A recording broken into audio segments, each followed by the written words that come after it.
साथियों नमस्कार, मैं हरिश्चंद्र बर्णवाल एचबी शॉर्ट्स में आप सभी का स्वागत करता हूं। दोस्तों, मोदी ने ट्रंप के जासूस को धर दबोचा है।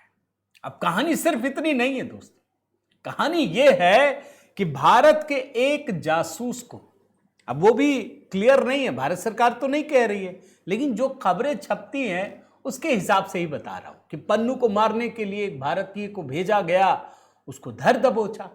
अब उसके बाद देखिए, ये दूसरी घटना है जब अमेरिका के जासूस को भारत की सरकार ने, सेना ने धर दबोचा है। ये ट्रंप को सबक सिखाने के लिए बहुत जरूरी है दोस्तों। अब देखिए कहानी क्या है, इस बात को समझिए। श्रीनगर एयरपोर्ट पर वो चेकिंग हो रही थी। अब उसी में दो अमेरिकी नागरिक, उनकी जब चेकिंग हुई तो पता चला कि उनके पास सैटेलाइट फोन है। सैटेलाइट फोन प्रतिबंधित है, आप रख नहीं सकते। इसके बाद दोनों अमेरिकी नागरिकों को हिरासत में लिया गया। एक का नाम है जेफरी स्कॉट और दूसरे का नाम है हल्दर कौशिक। यह नियमित जांच होती है ना, इसमें से दोनों को जब पूछताछ हुई तो एक को हिरासत में लिया गया और दूसरे उसके मित्र को जाने दिया गया। एक अमेरिका के मोंटाना का निवासी है और जांच जब हुई ना तो उसके पास गार्मिन सैटेलाइट ट्रैकर बरामद हुआ है जो स्थानीय नियमों के तहत प्रतिबंधित है। अगर आप कंटिन्यूएशन में देखें दोस्तों तो आपको याद होना चाहिए कि अभी एक जासूसी रैकेट के नेटवर्क का भंडाफोड़ हुआ था, याद रखिए। उसके बाद यह घटना हुई है सैटेलाइट फोन मिलने की। आप याद कीजिए, तब रूस ने भारत की मदद की थी। रूसी एजेंसियों ने खुफिया विभाग को कुछ जानकारी दी थी, एनआईए को, और भारत के पूर्वोत्तर क्षेत्र में मिजोरम सीमा के पास एक बड़े अंतरराष्ट्रीय नेटवर्क का भंडाफोड़ हुआ था।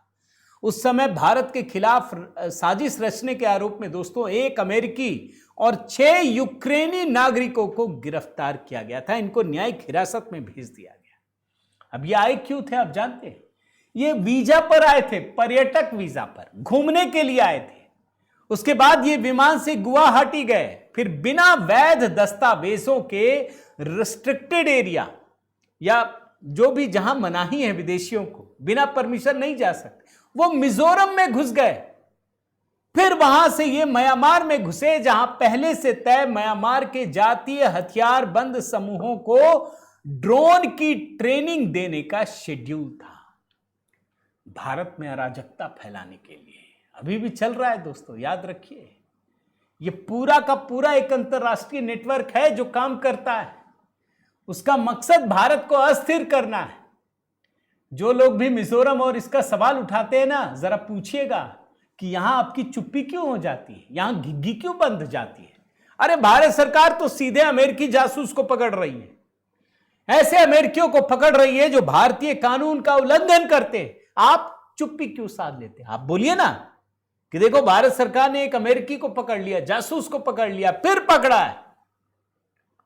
यह मामला इसलिए भी जरूरी है दोस्तों, याद रखिएगा।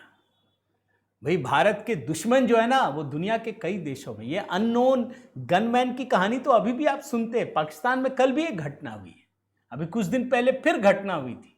और उन घटनाओं को समझने के लिए तो आपको धुरंधर फिल्म देख लेनी चाहिए।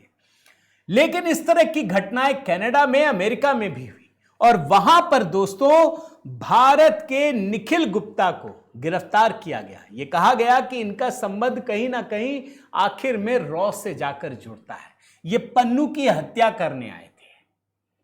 अब आपने भारत को, अच्छा जब इसकी गिरफ्तारी हुई ना निखिल गुप्ता की, तो भारत में जितने बैठे हुए ये सारे लोग हैं ना, left liberal gang, left liberal क्या कहें, ये तो देशद्रोही हैं। दरअसल ये खुशी मना रहे थे कि अमेरिका ने एक भारतीय को पकड़ लिया, वो हत्या करने गया था। अरे हत्या करने भी गया था तो किसके लिए? जो भारत का दुश्मन है उसको मारने गया था ना। अब जब भारत सरकार ने या भारत की सेना ने इतने बड़े अंतरराष्ट्रीय रैकेट का भंडाफोड़ किया है, आपको एक चीज भी नहीं मिलेगी, ना कोई वीडियो मिलेगा, ना ट्वीट मिलेगा, कुछ नहीं मिलेगा दोस्तों। लेकिन मैं मानता हूं कि मोदी सरकार दमखम दिखाने वाली सरकार है। आप छेड़ेंगे तो आपको उसका पूरा फल मिलेगा, छोड़ा नहीं जाएगा। चाहे वो अमेरिका हो चाहे कोई भी हो।